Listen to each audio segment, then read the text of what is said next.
வணக்கம் நண்பர்களே. இங்கே நம்ம மனசுக்குள்ள இருக்கிற உண்மையான காதல், நம்பிக்கை, சந்தேகம், புரிதல் எல்லாத்தையும் நாம பேசப் போகிறோம். இது நம்முடைய முதல் எபிசோட். அதனால இன்னிக்கு நம்ம ஒரு அழகான பயணத்தை ஆரம்பிக்கப் போறோம். இன்னிக்கு நம்ம பேசப் போற தலைப்பு, யாருக்காவது நம்ம காதலை சொல்றதுக்கு சிறந்த வழி என்ன? அதாவது, உணர்வுகளை எப்படி அழகாக, மரியாதையுடன், தெளிவாக சொல்வது? ஒரு காதல் உண்மையா என்பதை முதலில் புரிஞ்சுக்கணும். இது தற்காலிக ஈர்ப்பு இல்ல. தனிமையை அடக்க காதல் போல மாறி இருக்கக் கூடாது. காதல் என்றால் பராமரிப்பு, மரியாதை, உணர்வு பகிர்வு. அதனால முதலில் உங்களுக்கே உங்கள் உணர்வுகள் உண்மையா என்று நன்கு புரிந்து கொள்ளுங்கள். இவையெல்லாம் சிறிது தெரிஞ்சுக்கணும். நம்மிடம் பாசம் உள்ளவர்களைப் பற்றி புரிஞ்சு பேசுவோம், இல்லையா? நன்றி சொல்லுங்கள்.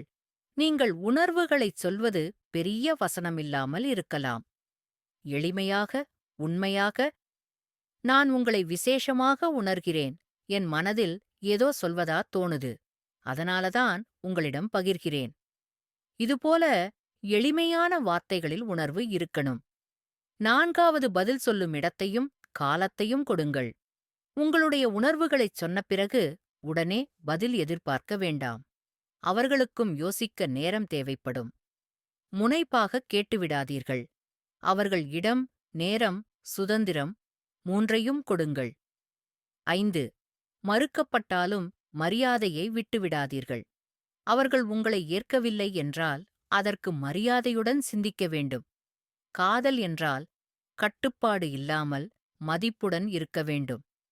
அவர்கள் ஒத்துக்கொள்ளவில்லை என்றாலும் உங்கள் மதிப்பை நீங்கள் விட்டுவிடக்கூடாது.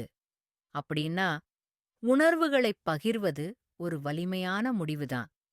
ஆனால் அது எப்போதும் அன்போடும், மரியாதையோடும், அமைதியோடும் இருக்கணும். நீங்க யாருக்காவது உங்கள் காதலை சொல்லப் போகிறீங்கன்னா, இந்த 5 விஷயங்களும் உங்க மனசுல வச்சுக்கோங்க. வீடியோவை விரும்புங்கள், கமெண்ட்ல உங்க அனுபவங்களைப் பகிருங்கள், சேனலை சப்ஸ்கிரைப் பண்ணுங்க. அடுத்த வாரம் வரப்போகும் "அவங்க நம்ம விரும்புறாங்களா" என்ற தலைப்ப தவறவிடாம பாருங்க. நீங்கள் பார்த்து கொண்டிருப்பது காதல் பற்றி பேசலாம். நீங்கள் கேட்டது உங்கள் மீனாட்சி பேசினார். நன்றி. சந்திப்போம் அடுத்த பதிவில்.